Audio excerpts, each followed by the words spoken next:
Hey, I'm TJ Schwanke, and welcome to Outdoor Quest TV.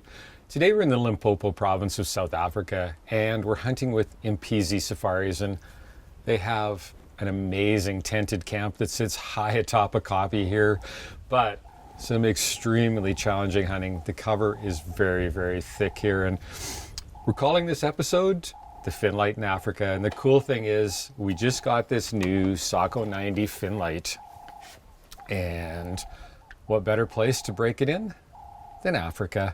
We like to bring our own rifles. I mean, we just got this rifle maybe 2 or 3 months ago, and we've already put 300 or 400 rounds through it. So extremely familiar with it. We shoulder it. We know where we're aiming, where we're gonna hit. It's chambered in 300 Win Mag, and that is by far my favorite plains game caliber here in South Africa. We've got the Zeiss V4 on top of that, and it's a 4-16 by 44.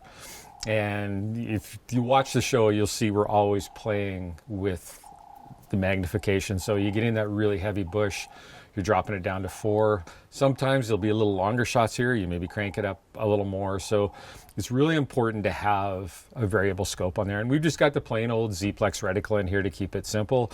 And we do have that ballistics turret on top there. It's custom burned for yardage for this rifle and this cartridge. So if something longer does present itself, it's just really simple. I like to keep things as simple as possible in Africa, because when you get up on those sticks to shoot, typically you've only got 4 or 5 seconds to do it. And we're shooting that Hornady Outfitter ammo with the 180 grain CX bullet. And it's a monometal, so it's super tough.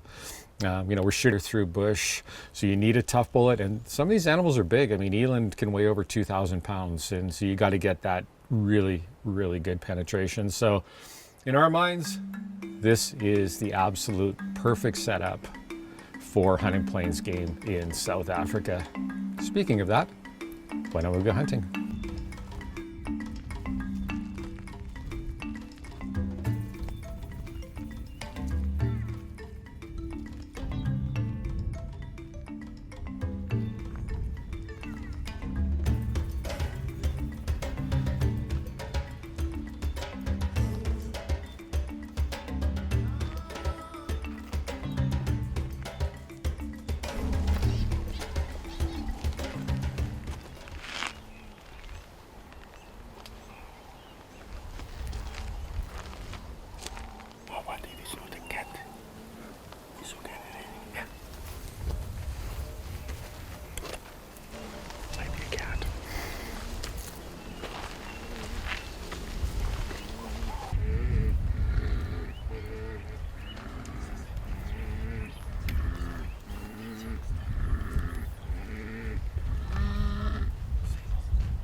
Well, that was extremely strange. We have no idea what was going on with that Sable. We heard this really weird noise. Nobody knew what it was. We thought it was wildebeest to start with, and then they were like, maybe it's a leopard, or they didn't know what it was. And then we came over, and a Sable bull crossed in front of us. So they're going to send another tracker over and follow this track and see if he can get close enough to the Sable to see what's actually wrong with it. Weird things that happen in Africa. The hunt is about the journey. And that journey has taken us across 6 continents. But we still love to hunt right here at home in Canada. Join us on season 26 of Outdoor Quest TV.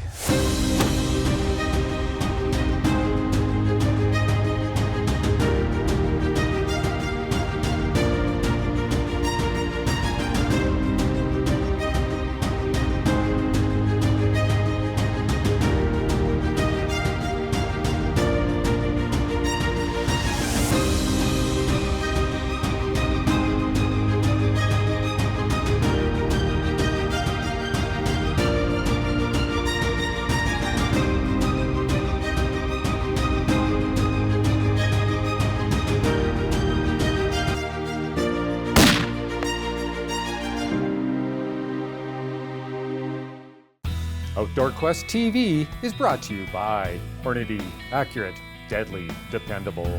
Sako and Tika Firearms, demand perfection. Zeiss, we make it visible. Loa Boots, simply more.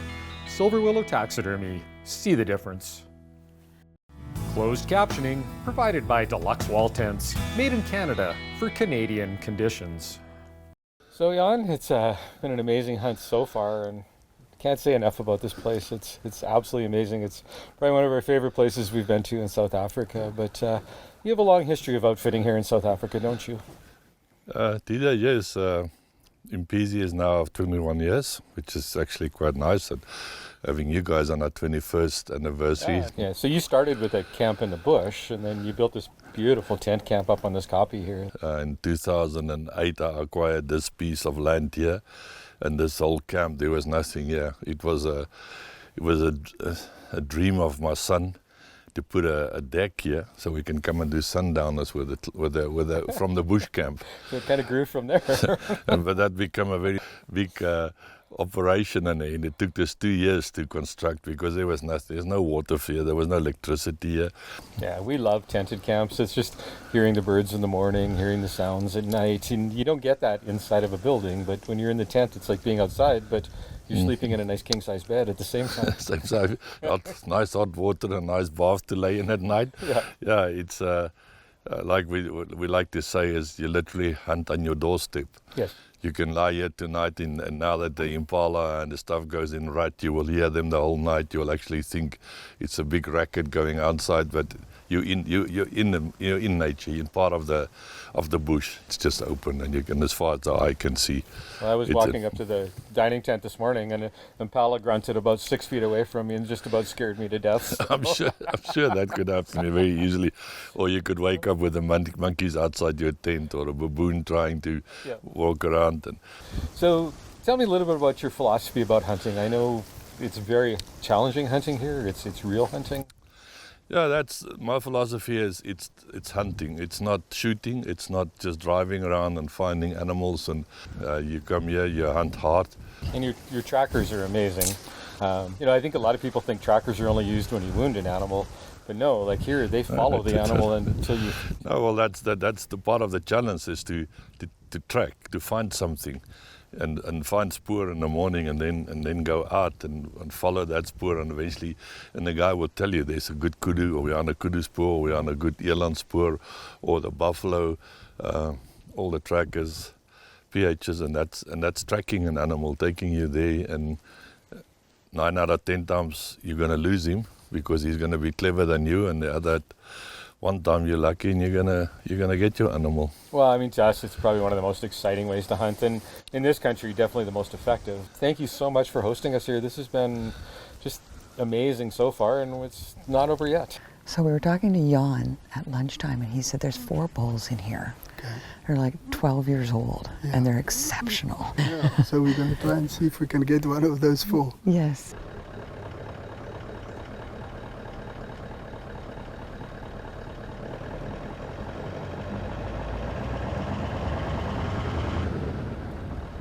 So Mishak found the spoor for the Sable. Right, yeah. So I think the plan is we're going to follow the spoor and see if we can start to hear him. And once we hear him, game on.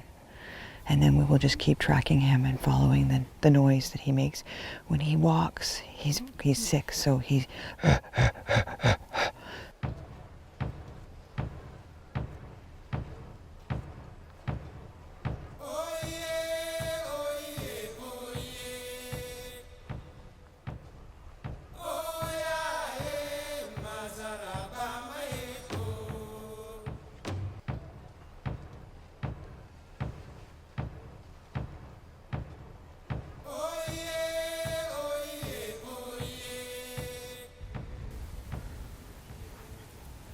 I hear something, but I don't I know. It's Tolima. Right.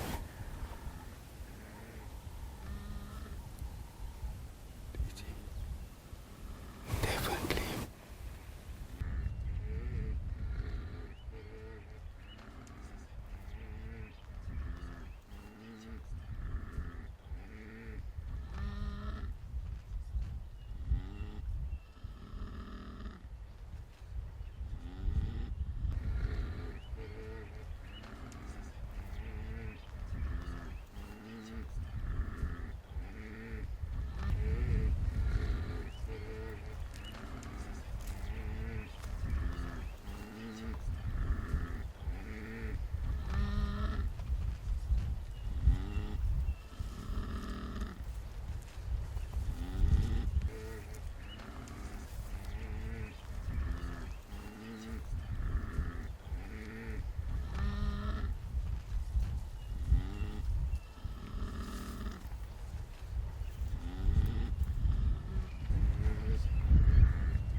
Outdoor Quest TV is brought to you by Defense Aerosols, bear spray for when your life depends on it. Safari Club International Canada, first for hunters. Alberta Outdoorsman Magazine. Midland Radio's communication for every adventure.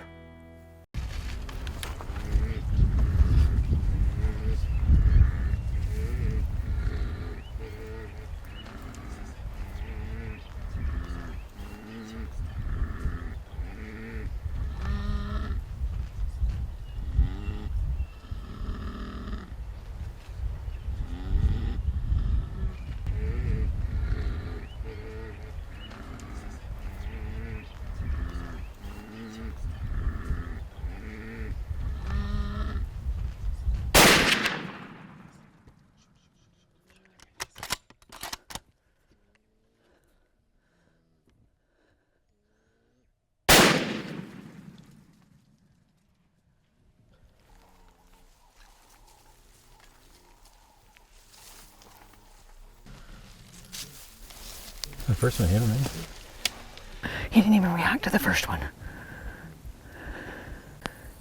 So I was in a really, really tight window for the shot, and everyone heard a loud thwack. He never reacted to the shot.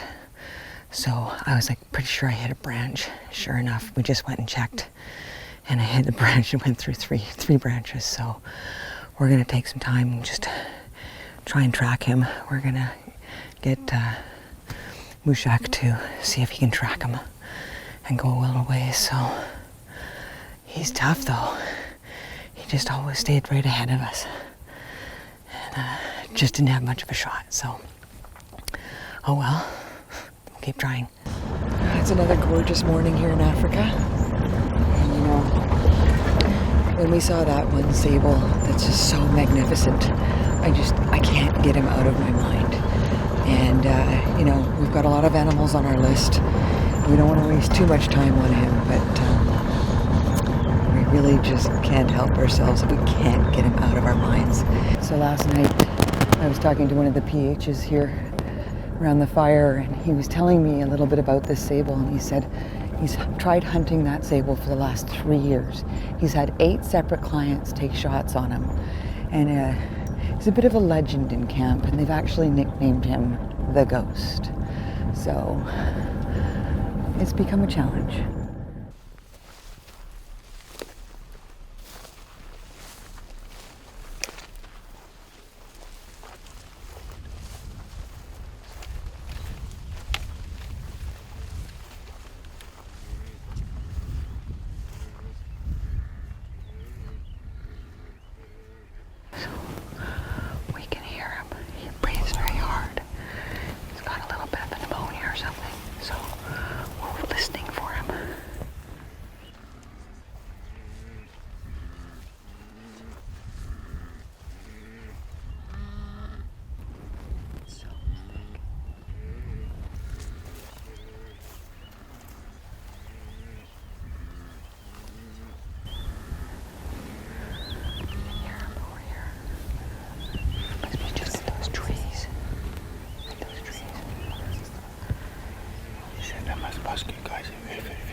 Really close.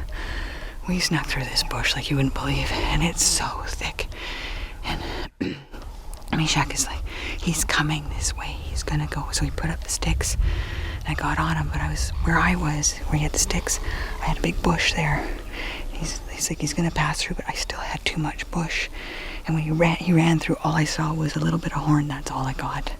There was no shot. He ran through fast. We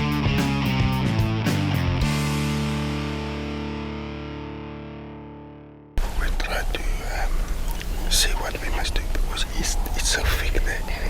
So we discuss now if we must maybe walk back to the road and we shall go slowly. So we get out of the road and then we can see where you cross or get a shoot because it's in the bush. Too thick.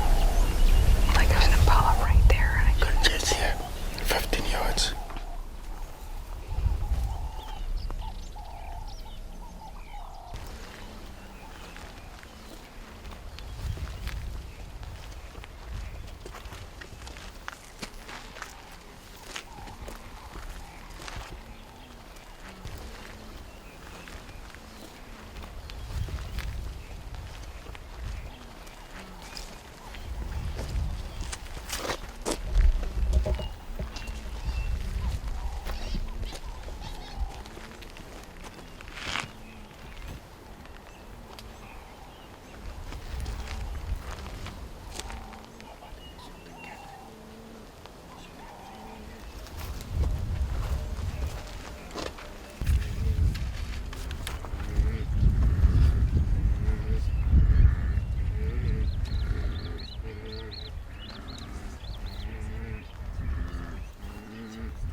Good dag. Hulle gaan val net.